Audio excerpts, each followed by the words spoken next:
আসসালামু আলাইকুম প্রিয় বন্ধুরা, চলে আসলাম গ্রামীণ পরিবেশে। এখন বর্তমানে আছি শরীয়তপুর জাজিরা থানা। এই জায়গায় এসে দেখলাম শীতকালে সবজি তারা আবাদ করা শুরু করে দিছে। যেমন আমার ডান পাশেই আছে ধইনা পাতার ক্ষেত, খুবই ভালো দেশি পাতা।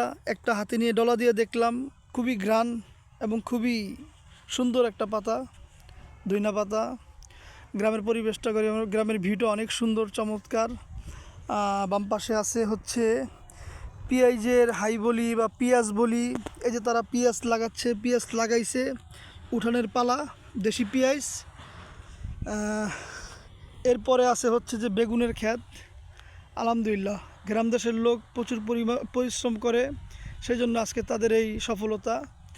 আমরা চাই আমরাও সবসময় সবাই সফলতা আনবো, সফলতা কাজ করব ইনশাল্লাহ। একজন একজনের পাশে থাকবো, সবাই সবাইকে সাপোর্ট করব। ঠিক আছে, ধন্যবাদ সবাইকে। আসসালামু আলাইকুম, আল্লাহ হাফিজ।